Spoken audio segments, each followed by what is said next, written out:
Okay folks, welcome to my vlog about 3 bad reasons to not take unemployment benefits.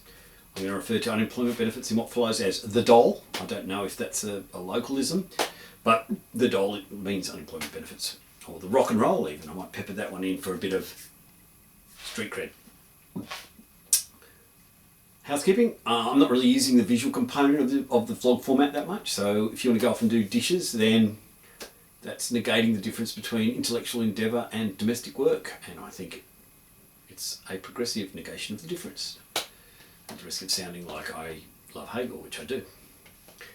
Okay, I'm going to be looking at arguments that are circulating on the street rather than come from referee journals and so on, because I'm kind of the punk philosopher. I'm not disinterested in, for instance, referee journals and official philosophy departments, but I'm not only interested in them.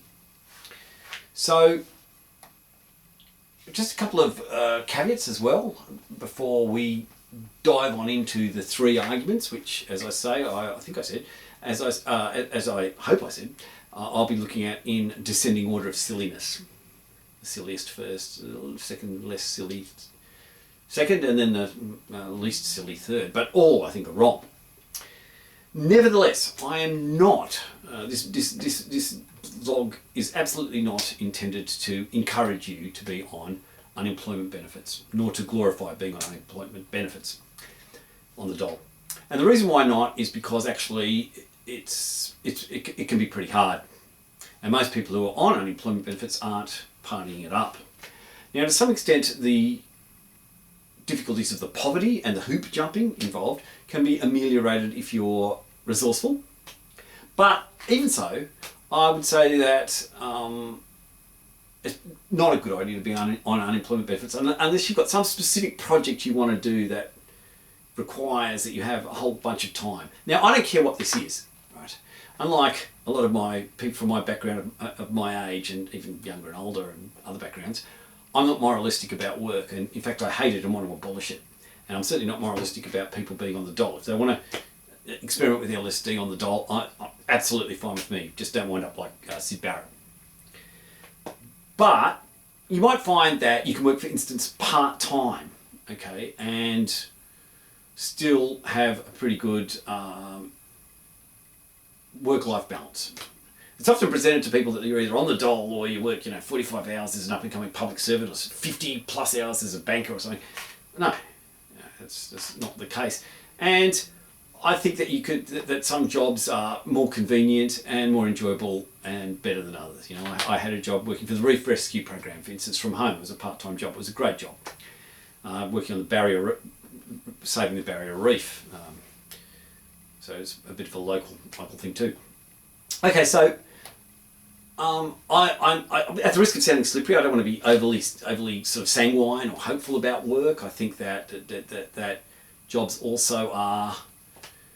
There's also problems with even jobs that one enjoys, namely that you're not under control of the circumstances in which you work. So I hope I'm not saying too slippery. I just don't want to be taken for saying things that I'm not saying, and in particular, I'm not saying get on the dole. What I am saying is that there are bad reasons that people come at others for being on the dole. Now, you'd like to think that if someone had no choice but to be on the dole, that these kind of reasons wouldn't come their way, and that people would be like, well, look, there's no point upbraiding this person or saying they shouldn't be on the dole because they don't have any choice. However, one reason I'm making this video is because no. I've known it to happen all too often. The arguments here are probably more often and slightly less ridiculously applied to people who perhaps are avoiding work or are avoiding work at least in the interim, or are kind of avoiding work. There's grey areas here, and people might think, oh, Billy's not, your family can be like this a bit. Oh, Billy's not looking for jobs hard enough, we'll hit him with some of these silly arguments. It's one of the 3 silly arguments, one or more of the 3 silly arguments that we'll be looking at in this vlog about why one shouldn't take unemployment benefits. Okay, so with that all aside, let's dive on in. Okay, argument number one. Now, some of the arguments that I'm going to be looking at here apply to people who have got a certain kind of politics. Not all of them, and not strictly, but to people who kind of anarchist or similar politics. And the most silly argument, which I've heard some very clever and incisive people make, believe it or not, is that you are,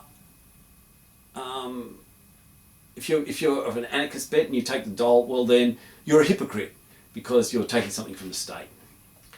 Now, this is a very silly argument. It's the most silly of the three arguments. And to see why, we can imagine that if you have these oppositional politics, that you consider the state your enemy. Now, let's imagine you're on a battlefield, like maybe a real bang-bang battlefield or a street battlefield, or it could be the culture kampf, the culture war. And your enemy, whether literally or metaphorically, in the case of the culture war, maybe, that you're fighting as a, art terrorist or something, your enemy leaves behind resources. I don't know, in a real war might be ammunition, modes of transport, supplies.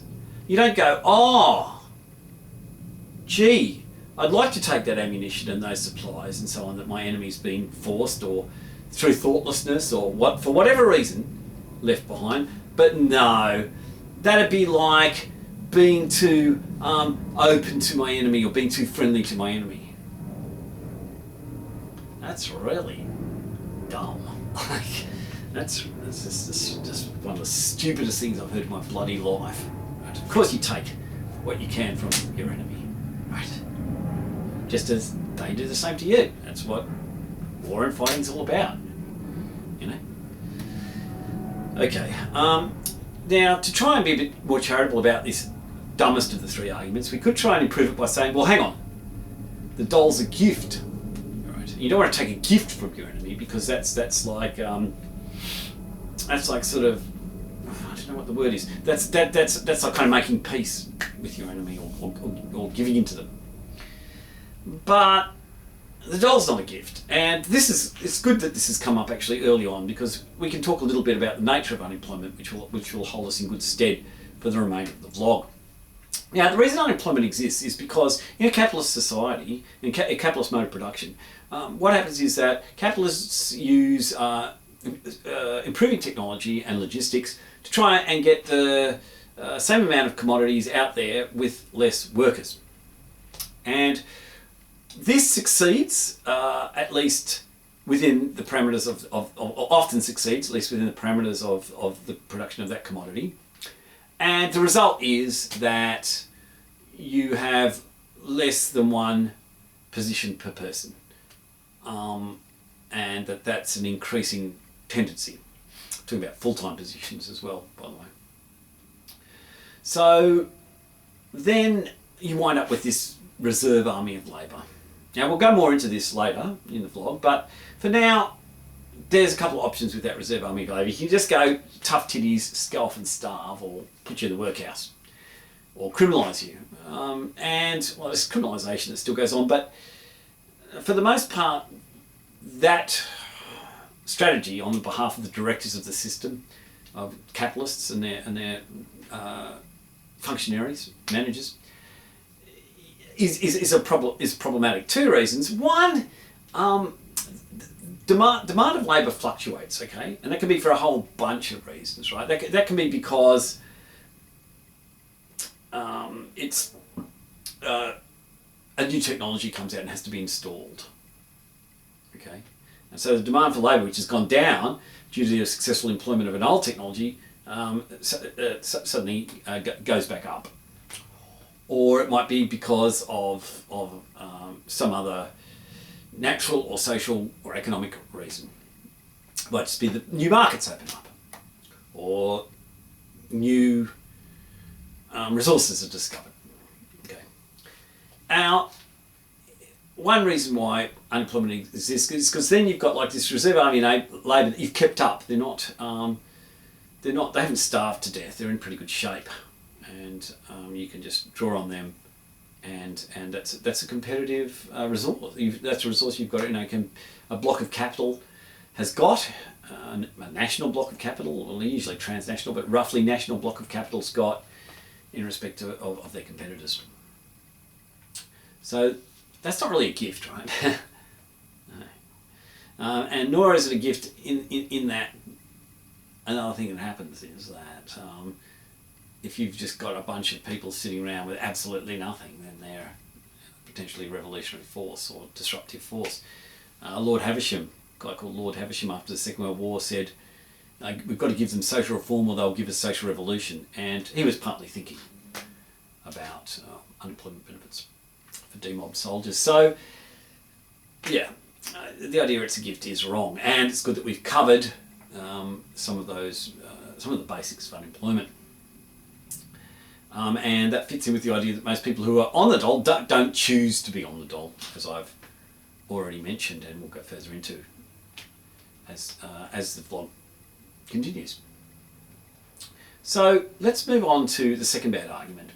Now, the second bad argument is that I'm doing workers out of something by having unemployment benefits.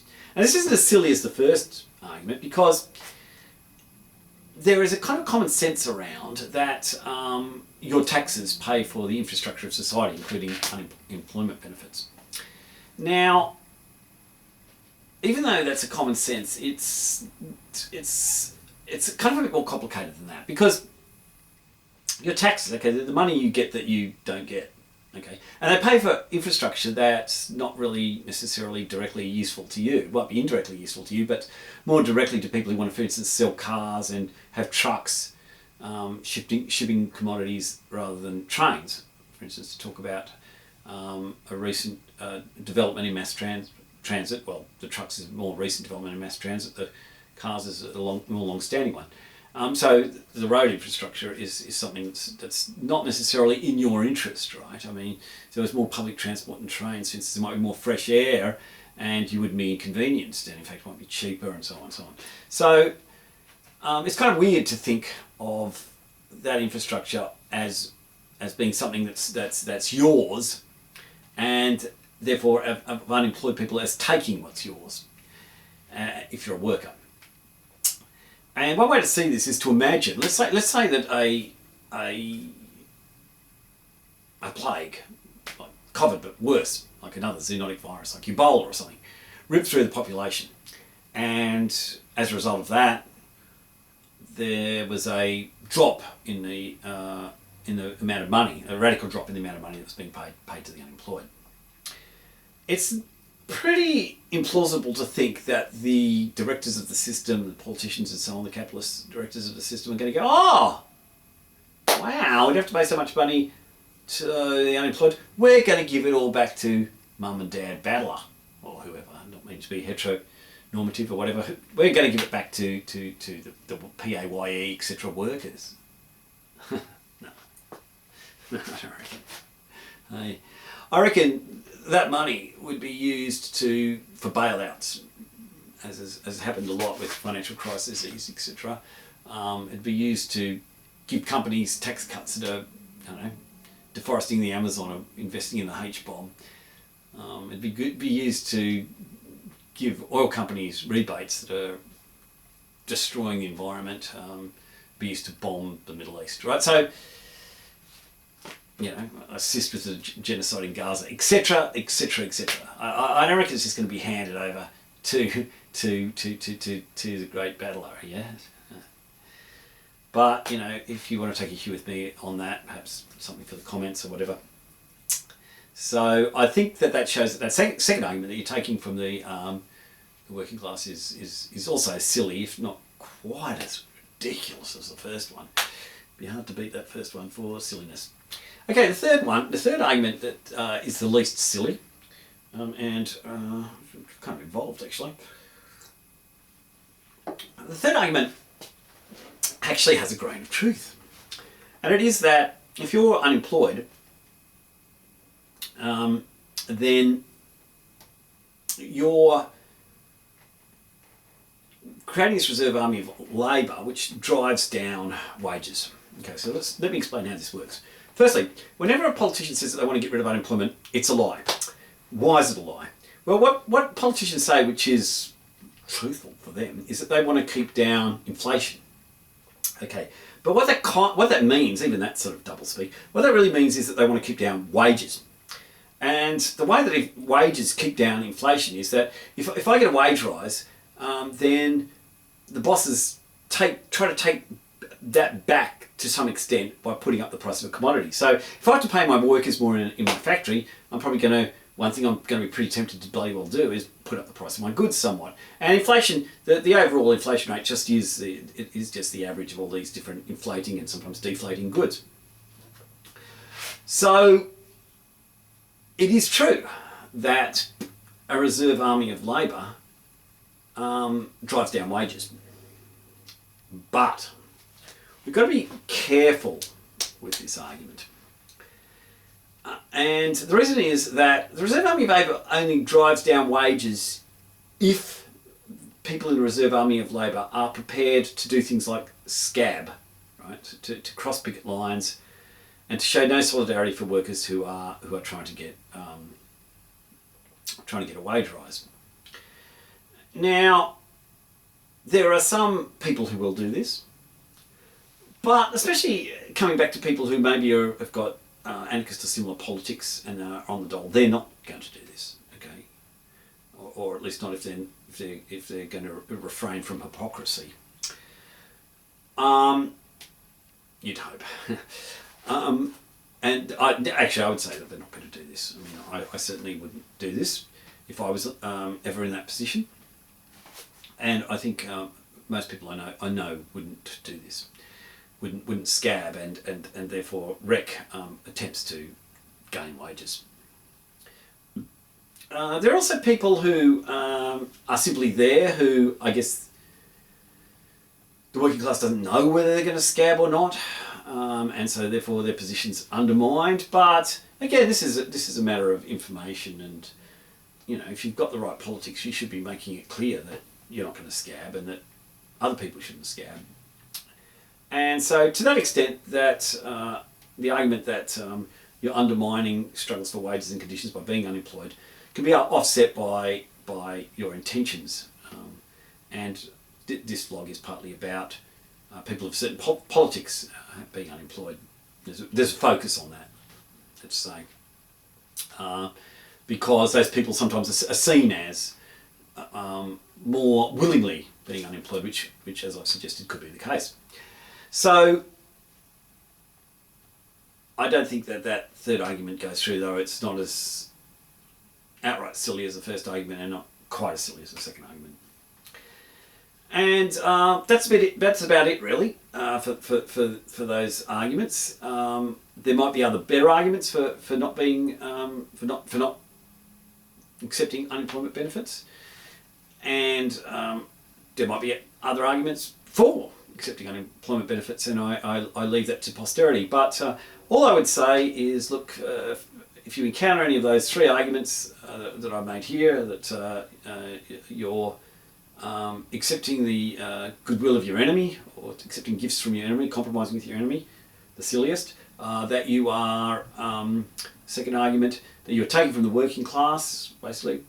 Well, the third argument, that you're driving down wages, that you should realise that those are not good arguments for refraining from accepting unemployment benefits.